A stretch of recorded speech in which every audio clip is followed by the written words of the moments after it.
The sedan moved through the city like a dark thought, quiet, purposeful, leaving no trace. Kang-Jun sat in the back seat with the folded note open across his knee. The city lights slid through the tinted windows in slow orange strips, crossing his face, crossing the paper, crossing the 4 lines that had ruined what was supposed to be a clean evening.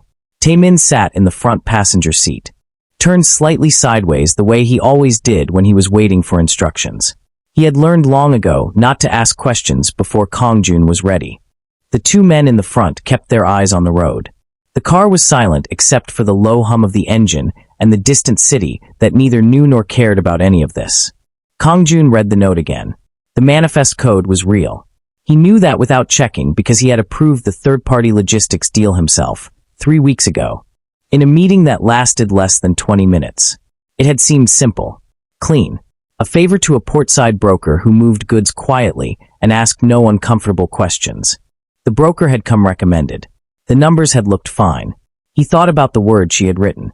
Breathing. Not smuggled goods. Not stolen parts. Not drugs packed in foam and sealed with tape. Breathing. He folded the note once slowly and held it between 2 fingers. There was a version of this moment where he dropped the paper out of the window and let the night swallow it. Forgot the diner. Forgot the girl in the blue dress with the careful eyes.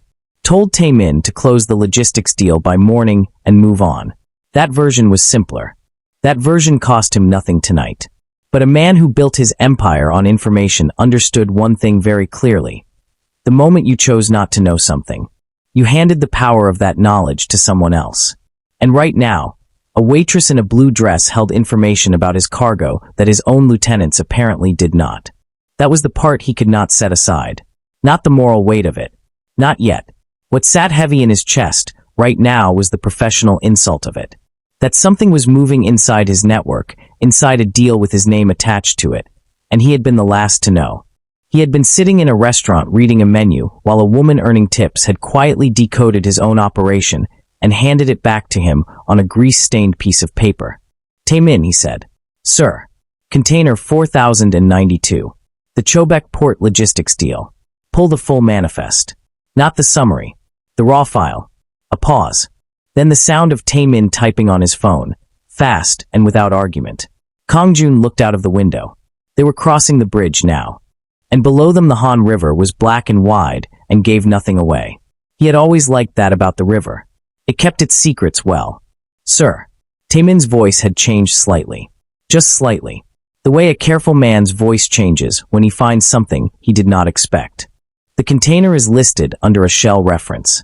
It connects back through 2 holding companies before it reaches our logistics chain. Who owns the Shell? Another pause. Longer this time. The trail ends at a name I don't recognize. But the port director's office countersigned the entry clearance. Kang-Jun said nothing. The port director had attended his mother's funeral 3 years ago, had stood at the back in a gray suit and bowed respectfully and spoken kind words about legacy.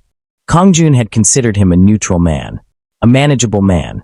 He looked down at the note one final time. It isn't carrying computer parts. It's breathing. A waitress had known. His port director had signed. His own logistics chain had carried the cargo without question.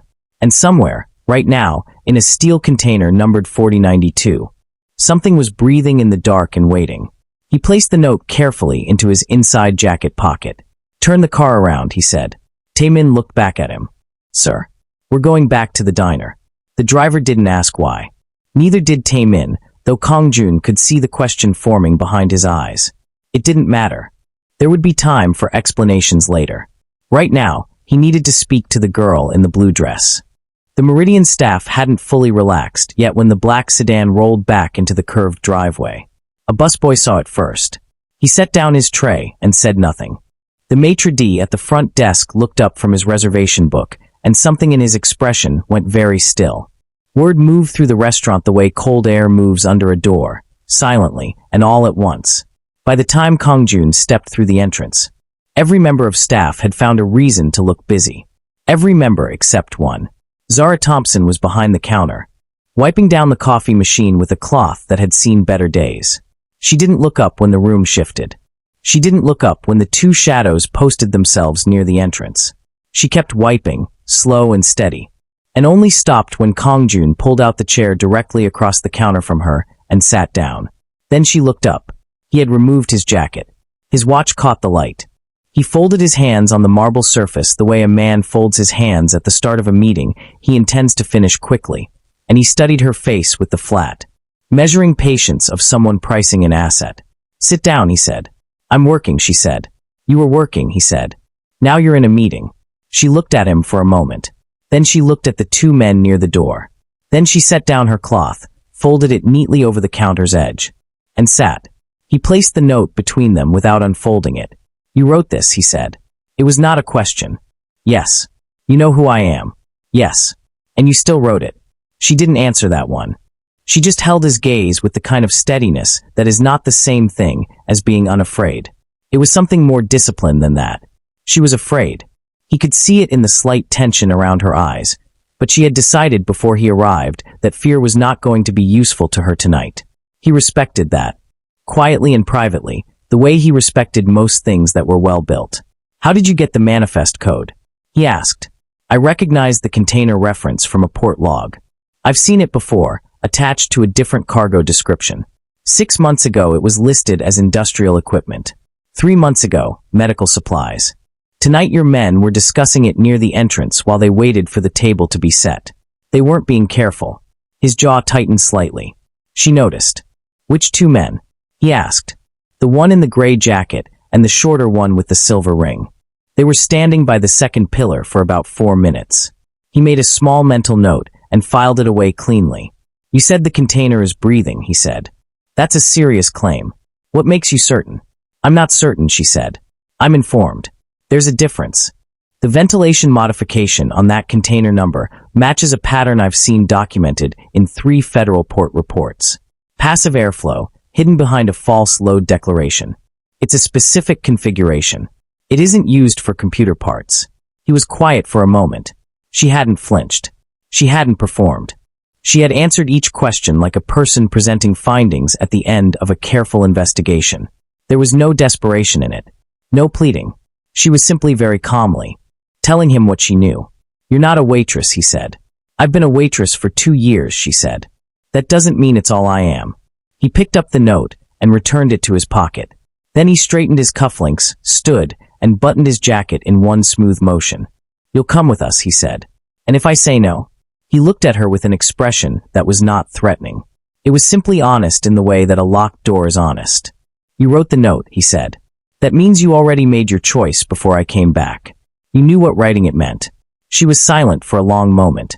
Then she reached under the counter, picked up a small bag she had clearly already packed, and set it on the counter between them. He looked at the bag, then at her. For the first time that evening, something close to interest crossed his face. He turned toward the door. She followed. The sedan moved in silence for the first few minutes. Zara sat on the left side of the back seat with her small bag on her lap and her hands resting on top of it. Kang-Jun sat on the right, one arm resting along the window's edge, watching the city pass. Taemin was in the front, saying nothing, but the angle of his shoulders made it clear he was listening to everything. Kang-Jun spoke first. "Your name?" "Zara Thompson." "How old are you?" 26. "Education?" She glanced at him. "Is this an interview?" "Yes," he said simply. She looked back at the window. "I studied logistics and port operations for 2 years at a technical college. I didn't finish the degree." "Why not?" A pause.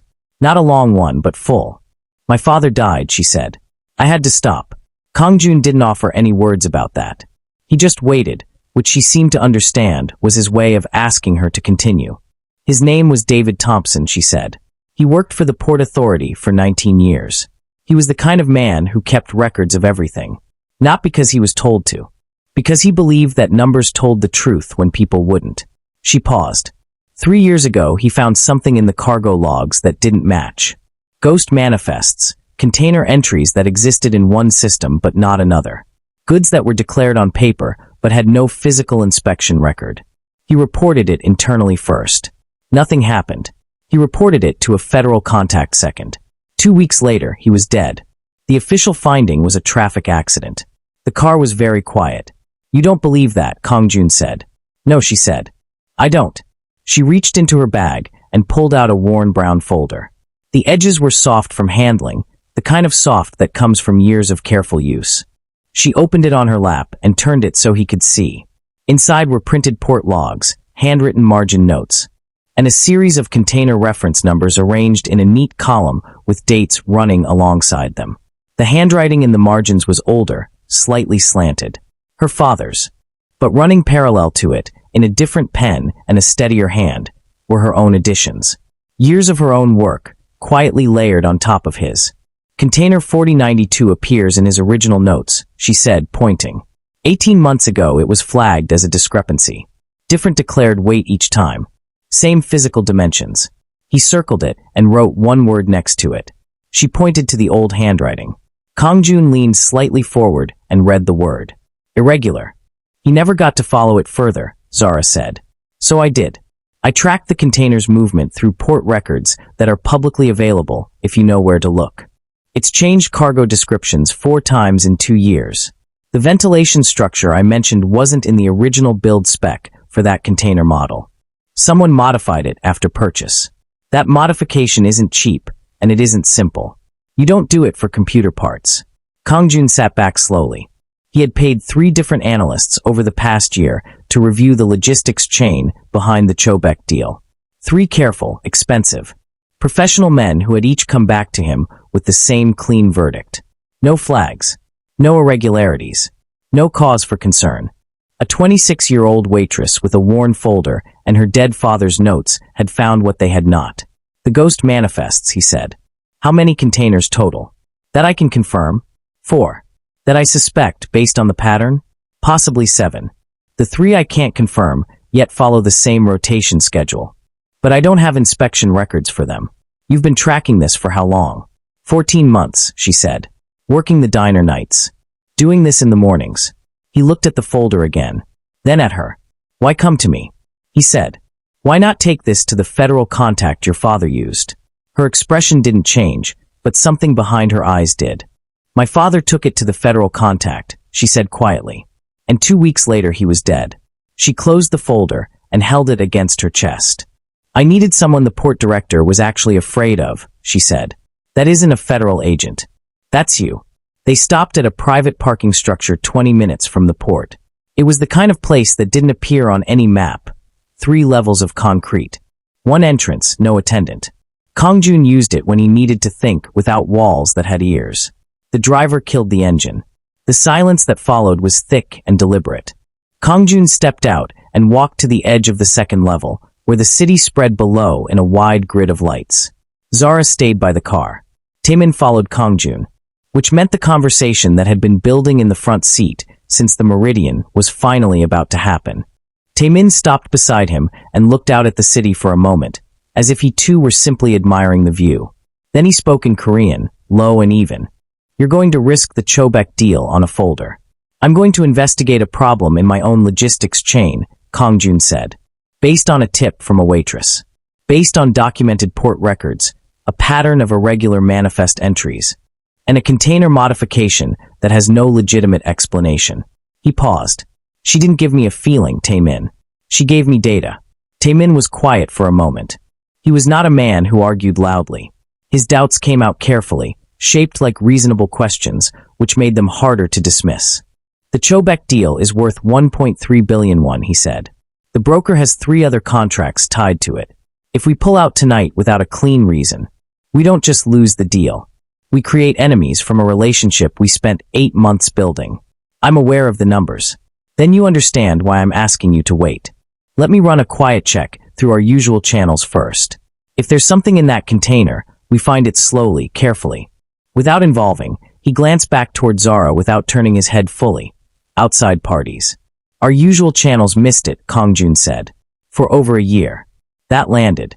Taemin didn't respond immediately, which was as close as he ever came to showing discomfort. She could be working for someone, Taemin said. A rival. Someone who wants us tangled in a federal investigation, looking guilty by association. Hand us the information, let us act on it, and then make sure the right people are watching when we do.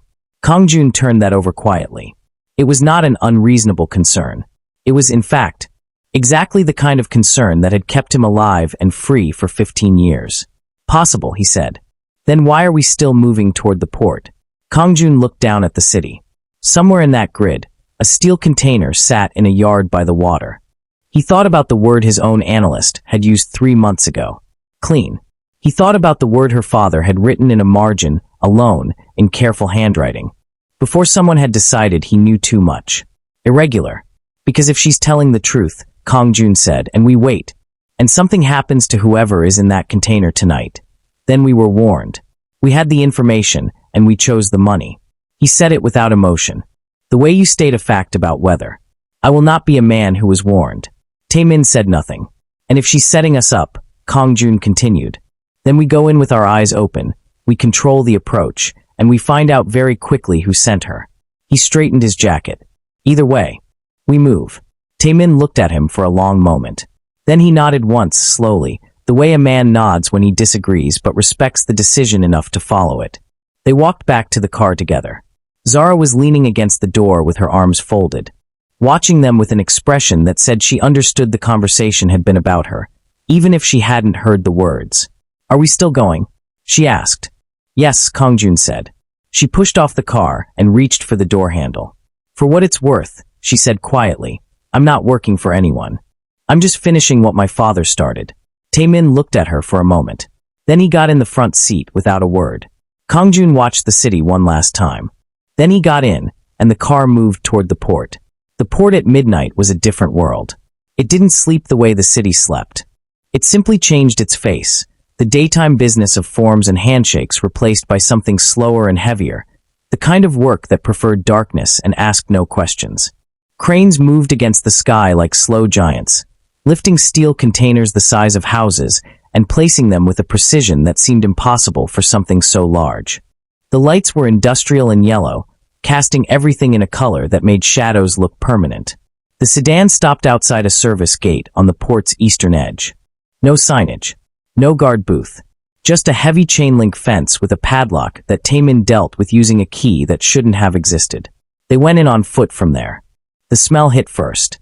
Salt and rust and something underneath both of those. Engine oil, old water. The particular heaviness of air that had been trapped between steel walls for too long. Zara pulled her bag higher on her shoulder and kept pace without being asked. Kang-Jun walked slightly ahead. 2 of his men followed at a distance, quiet as shadows, hands loose at their sides. The yard was a maze of containers stacked 3 and 4 high, arranged in rows that stretched further than the light could reach. Each one was numbered. Each one was, on paper, accounted for. Zara moved through the rows with the confidence of someone who had studied the layout long enough that it existed in her mind as clearly as it existed in front of her. The Eastern Bloc, she said quietly. Section 9. That's where the Chobek containers are staged for tomorrow's early load. You know the staging schedule, Kang-Jun said. The staging schedule is filed with the Port Authority 48 hours in advance, she said. It's a public document. He glanced at her briefly. She didn't elaborate. They moved deeper into the yard. The crane sounds grew louder and then faded as they passed beneath a row of stacked containers that blocked everything out for a moment. Sound. Light sky. In that narrow corridor of steel it was close and dark, and the air felt used. One of the men behind them switched on a small flashlight, keeping the beam low. Zara stopped at the corner of a row and held up one hand. Everyone stopped. She was looking at something ahead. Kang-Jun followed her line of sight and saw it, a light. Not industrial. Not a crane or a floodlight. A small, moving beam, the kind a handheld torch makes when someone is doing a slow, careful walk around a specific location. That's not a port worker, Taemin said very quietly. No, Zara agreed. Port workers on the night shift don't check individual containers unless there's a logged reason. That's a private patrol. Someone is watching the cargo, Kang-Jun said. Someone has been watching it, she said. Every night for the past 3 weeks. According to the shift reports I pulled. The patrols aren't listed in the official port security log. They exist in the internal CCTV timestamps, but not in the written record. Someone added the patrols without documenting them. Kang-Jun looked at the moving light in the distance. It was methodical, unhurried. The movement of someone who believed they were the only ones in this part of the yard. He counted 2 figures now, both moving slowly around a cluster of containers in Section 9. Which one is 4092? He asked. Zara studied the row numbers along the container faces, reading them in the dim light with practiced ease. Then she pointed. Third container from the left. Ground level.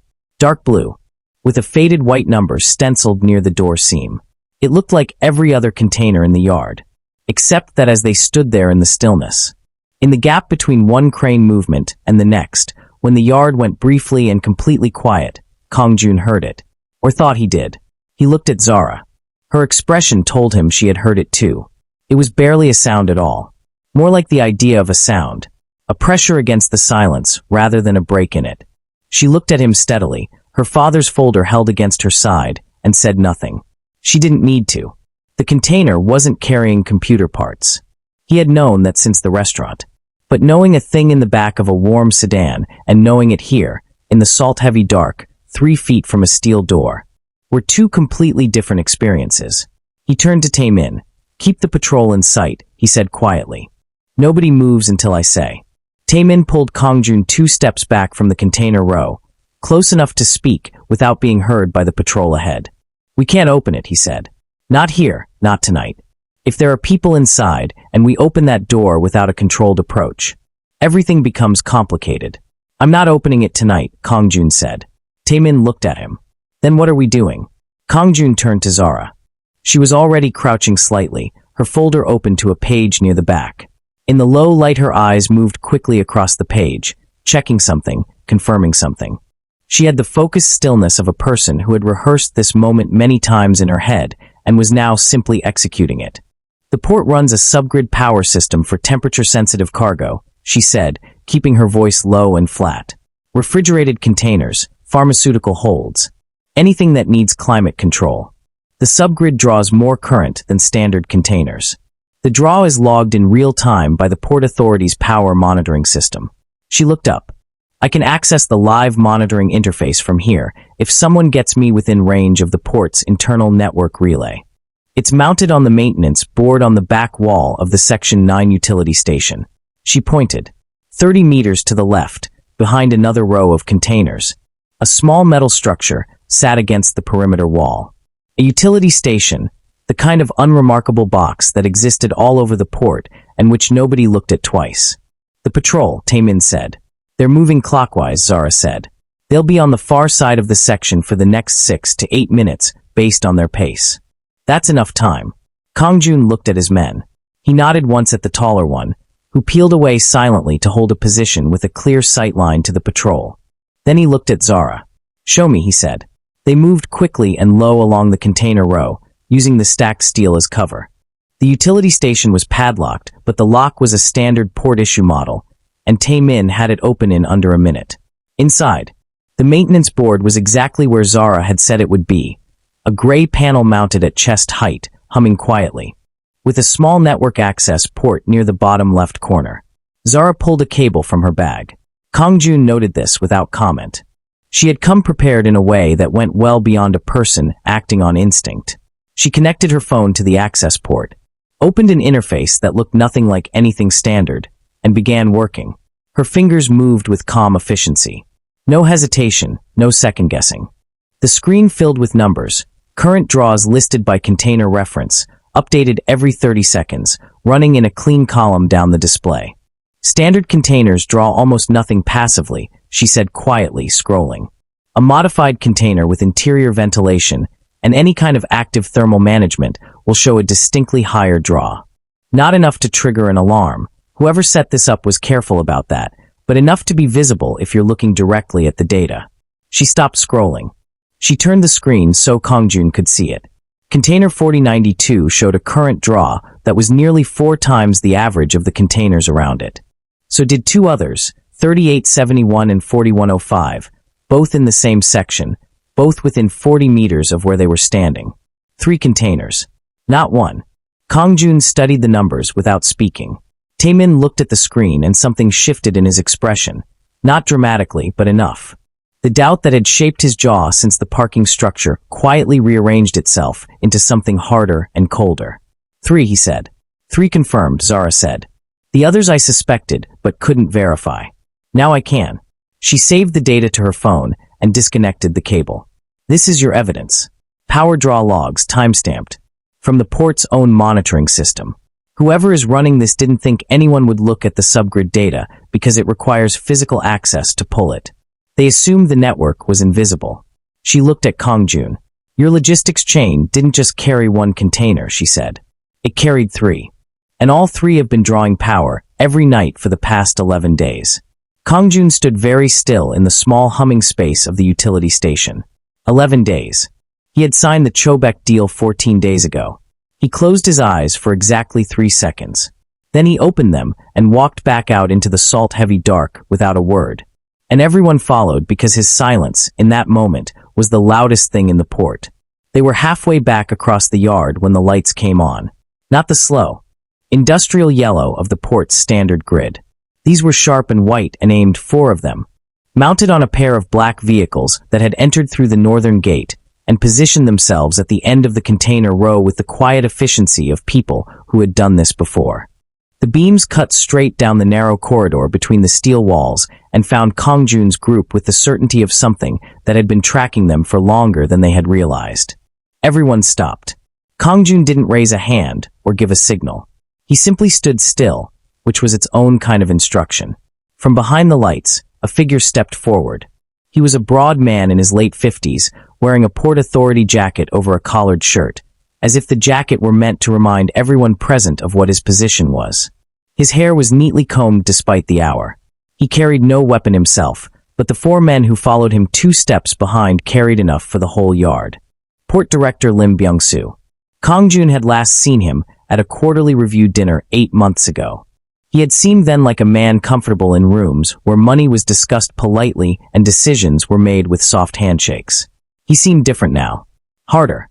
The comfortable layer had been removed and underneath it was something that had been doing difficult things for a long time and had made its peace with that. Mr. Seo, Lim said. His voice carried well across the yard. Unhurried. This is a restricted area during night operations. I'm aware, Kang-Jun said. Then you understand that your presence here, at this hour, without clearance, creates a very serious problem. I was just thinking the same thing about yours, Kang-Jun said. Lim's expression didn't change. His eyes moved briefly to Zara, and something crossed his face, quick and controlled, but there. Recognition. And underneath the recognition, something tighter. Not quite fear. The thing that lives next to fear when a careful man realizes a variable he thought he had removed has returned. He looked back at Kang-Jun. Whatever you've been told tonight, Lim said, I would encourage you to consider the source carefully. There are people who would benefit greatly from disrupting the logistics operations that your syndicate depends on. People who would use grief and old stories and falsified documents to create exactly this kind of situation. Falsified, Kang-Jun said. The port's records are complex. Misreadings happen. Power draw logs don't misread, Kang-Jun said. They measure. A silence settled over the yard. One of the cranes moved somewhere in the distance. Its mechanical groan rolling across the water and then fading. The white lights held their positions.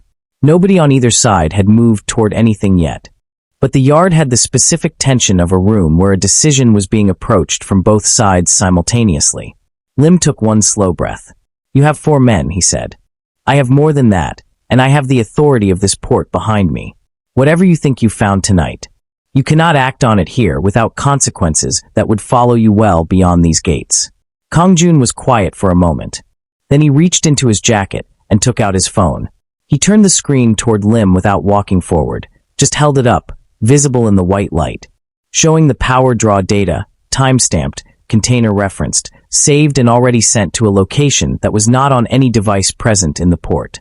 I had a very productive meeting this evening, Kang-Jun said, before I came here, with a journalist who covers federal infrastructure stories, and a lawyer who works exclusively on Port Authority compliance cases.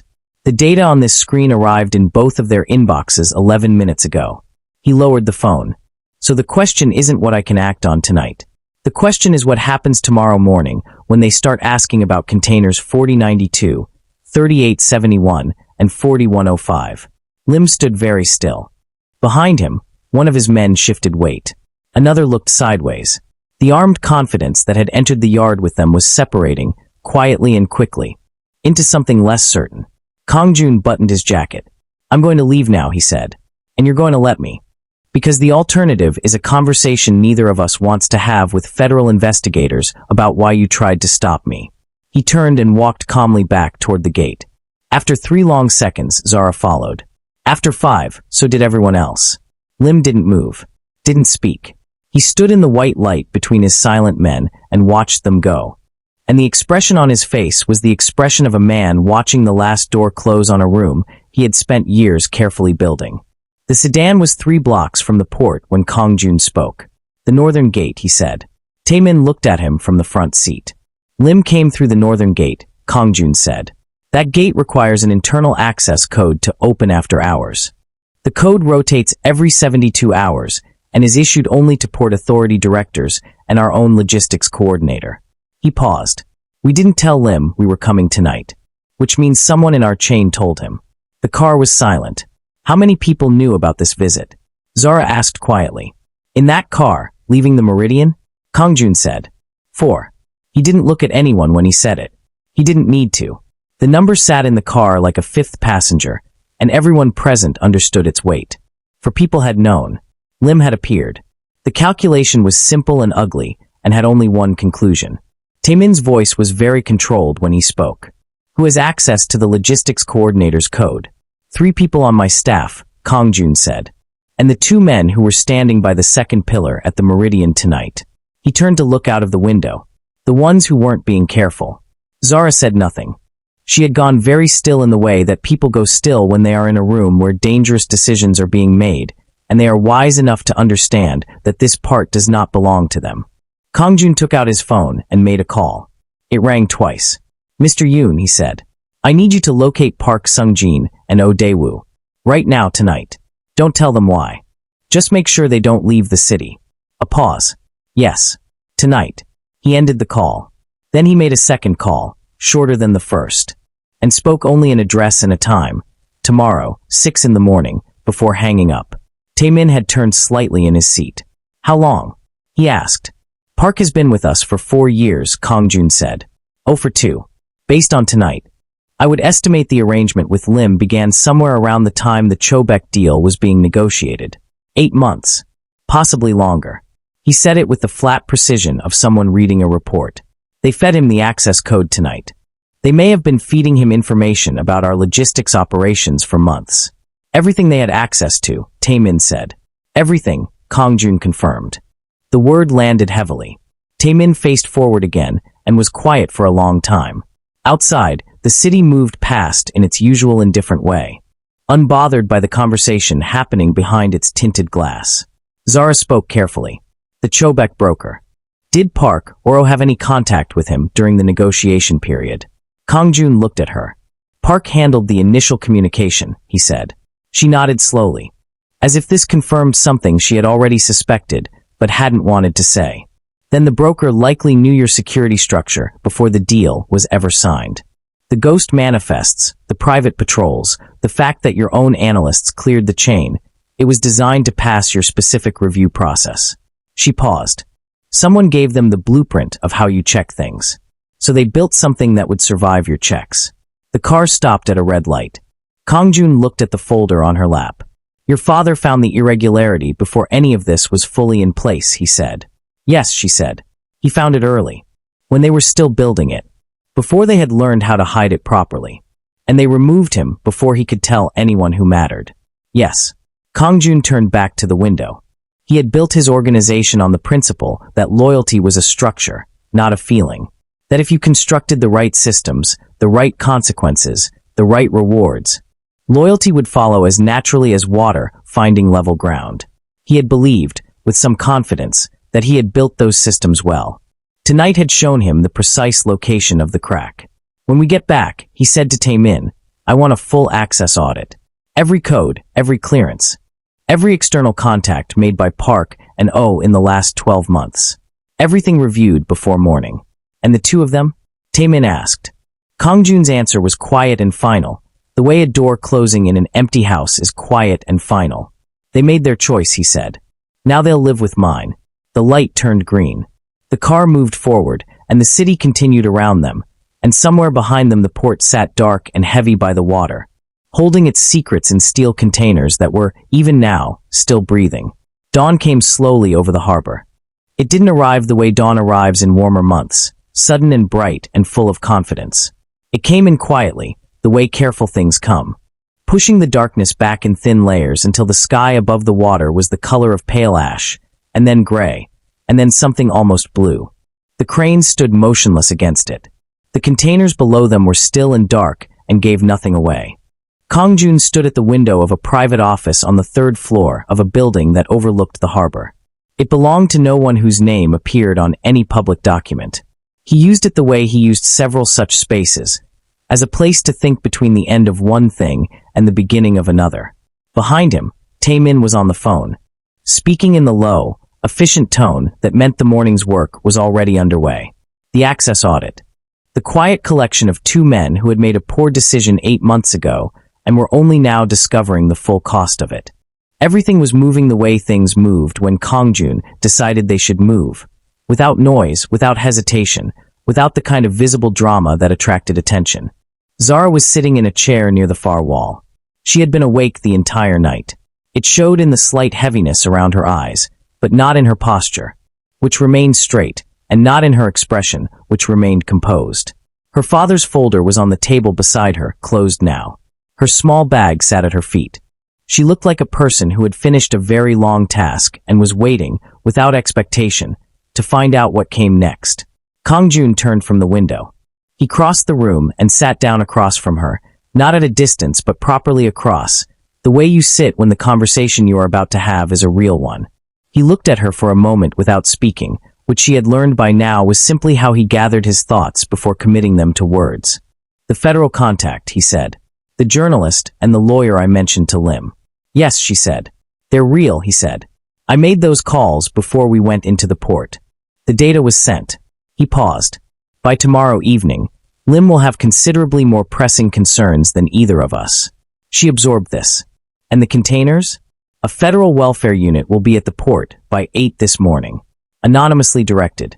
The people inside will be found by people whose job it is to find them, and the process that follows will have nothing visible connecting it to my organization. He said it cleanly, without decoration. It will be handled. She looked at him steadily. All three, he said. Something moved through her expression then. Not relief exactly. It was deeper and quieter than relief. It was the particular feeling of a weight that has been carried for a very long time being set down on solid ground. She didn't cry. She simply sat with it for a moment, her hands folded in her lap, her eyes holding something that might have been her father's face, or might have been the long shape of the past 3 years finally arranging itself into a form that made sense. Then she straightened and looked at him again. Kang-Jun reached into his jacket and placed a plain white card on the table between them. No logo, just a number. I have a gap in my organization, he said. A significant one, as it turns out. I need someone whose job is to look at what everyone else has decided isn't worth looking at. Port records, logistics chains, manifest patterns. The kind of information that exists in plain sight and gets ignored because the people who could read it are considered unimportant. He looked at her. You've been doing that work for 14 months from a diner counter on a waitress's wage. I'm offering you a room, a salary, and the actual resources to do it properly. Zara looked at the card without picking it up. What do you call the position? She asked. I don't have a name for it yet, he said. You can choose one. She was quiet for a moment. Outside, the harbor light was growing, spreading across the water in long gold lines, reaching the window, reaching the room, reaching the table between them where the white card sat waiting. She picked it up. My father spent 19 years trying to make the numbers tell the truth, she said. I think I'd like to finish that properly. Kang-Jun nodded once. Outside, the sun cleared the horizon completely, and the harbor filled with light.